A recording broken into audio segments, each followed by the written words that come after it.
Hey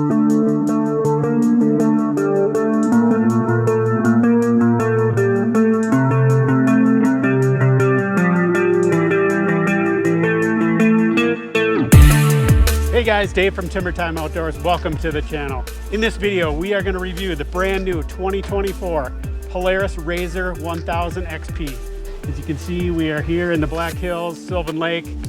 Stay with us, full review coming. Let's go.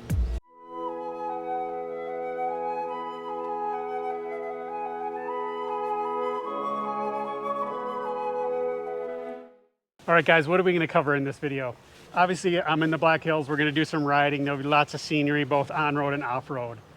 We're going to cover three things in this video. Number one, I'm going to give you a very high level of, what's new with this machine. There's lots of videos about that. That'll take a minute or two. But the main topics we're going to cover verbally here is, what is this machine like for, primarily a sightseeing machine. So my wife and I love to go sightseeing. We like to go off-roading. We like to go way up high. And I'm going to give you my perspective, what I like, what I don't like. And most importantly, ladies, my wife is actually going to do a video with me, and she's going to talk about what she likes and what she doesn't like about this machine. And so hopefully that perspective will help you. If you're a serious off-roader and like to go fast, this video is not for you. If you're a couple and you want to just get out there in nature and have a machine do all the hard work for you, stay tuned. We're going to tell you what's great and what's not so great about this machine.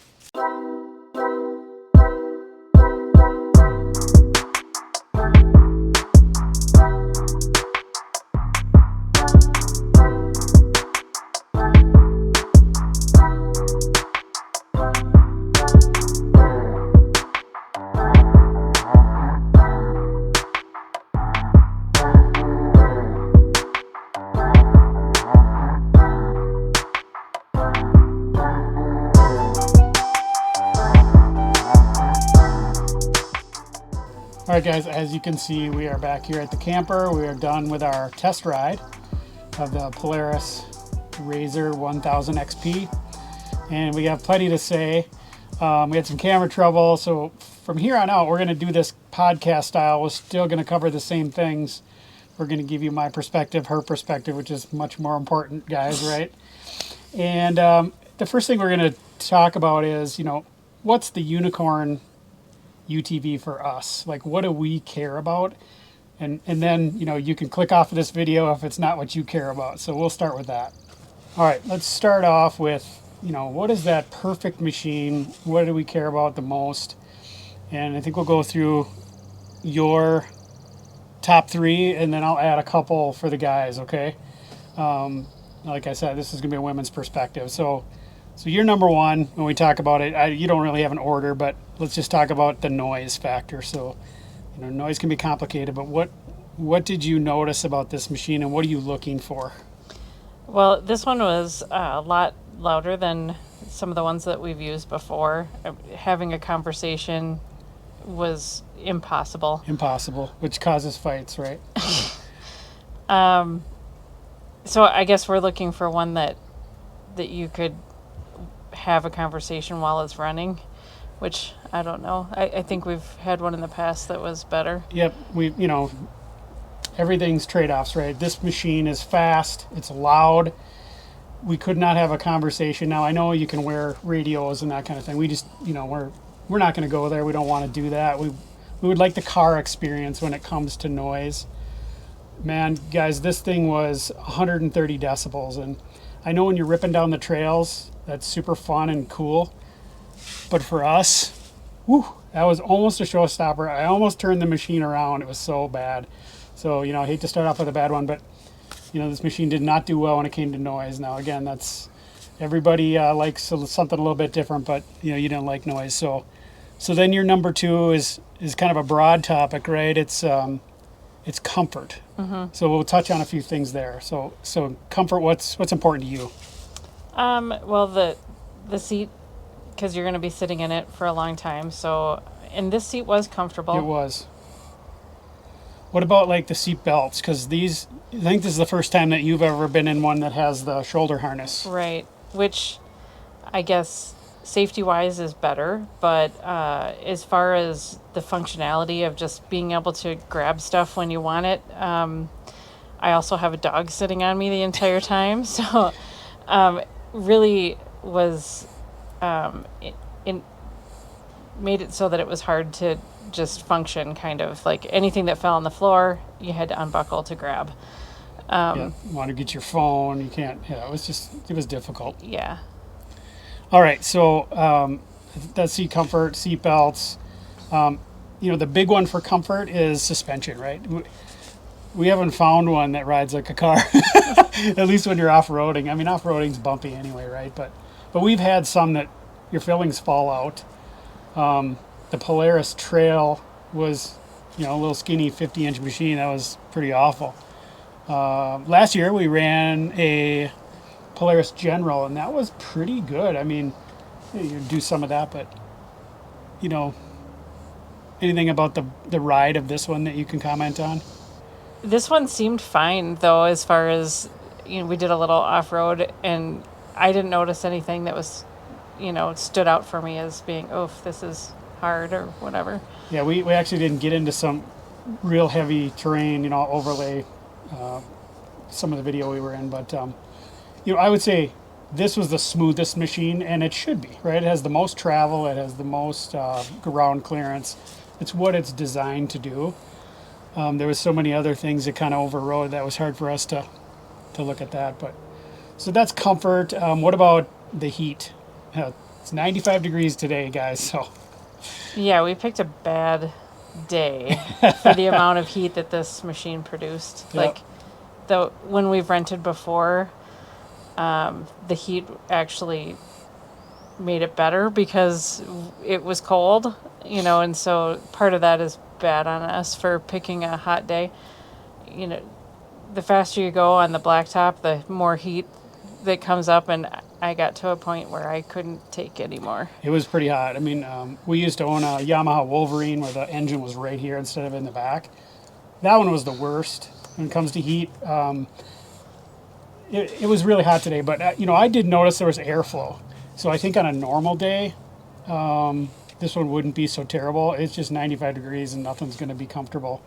One thing that you said was that heat's a double-edged sword, right? So on a cold day, it's a good thing. It's a really good thing. So, it's kind of hard for us to judge the heat, but again, that's the unicorn thing. And I guess we haven't found one that has, we haven't used the air conditioning versions. I know that Polaris has that too. So that's next level. Maybe we try that next time, but the heat was a problem today for sure.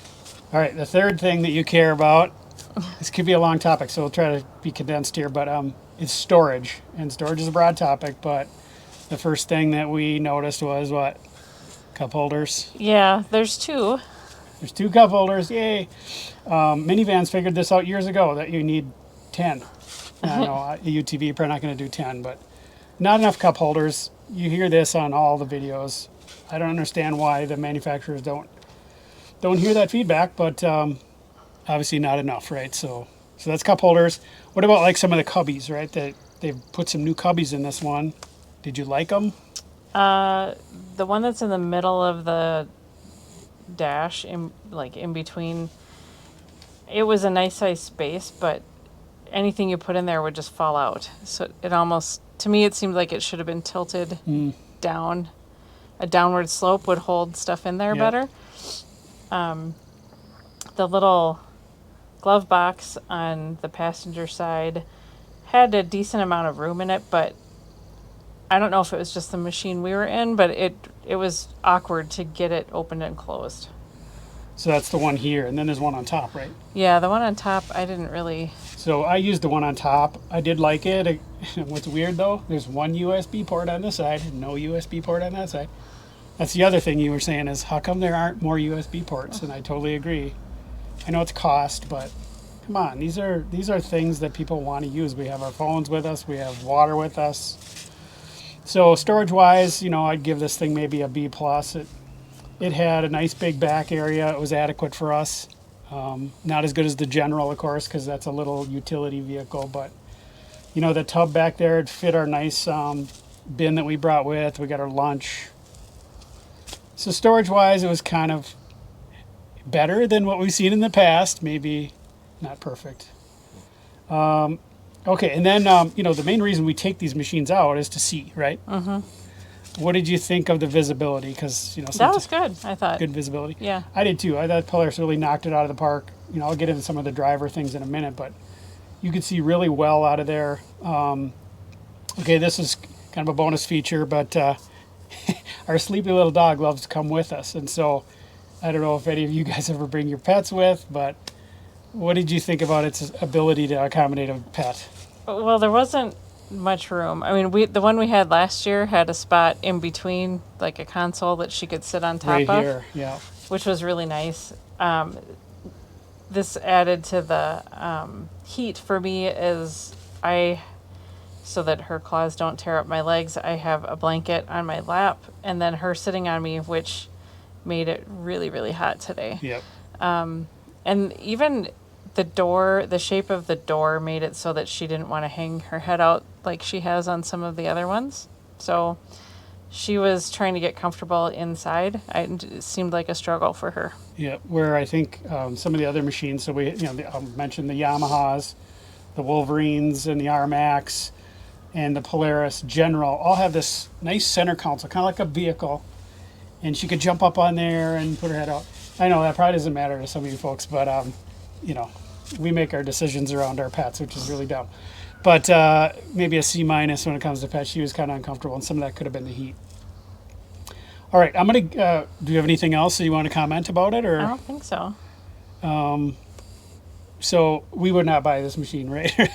She didn't like it. I had a love-hate for it. I'll talk about some of the things I loved about it here next.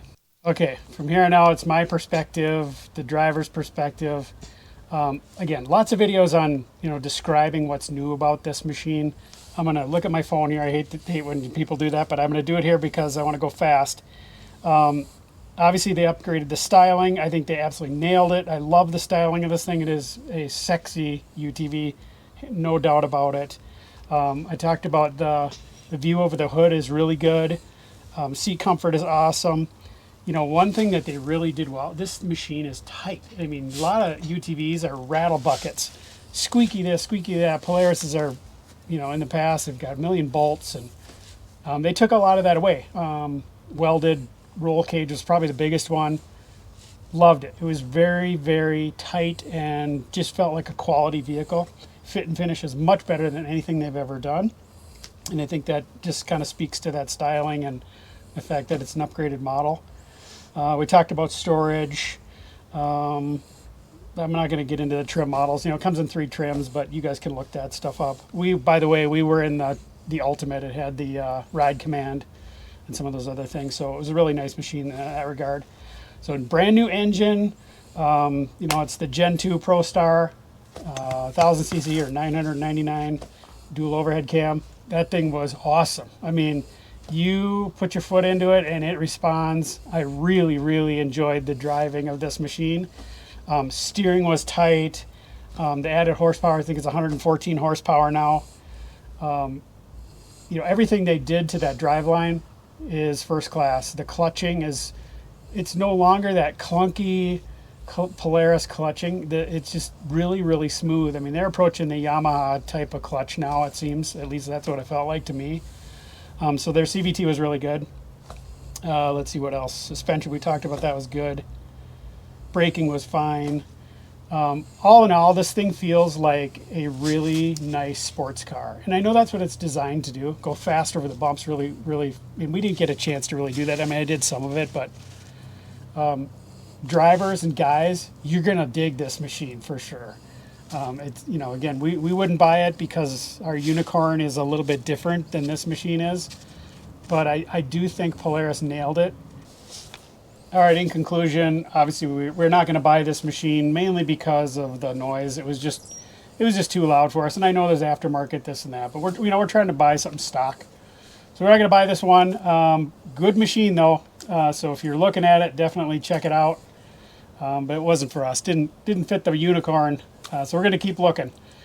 So thanks for watching, guys. And thank you for participating. This is our first video, by the way. All right, like, subscribe, and remember, everybody, keep it in the timber. Bye-bye.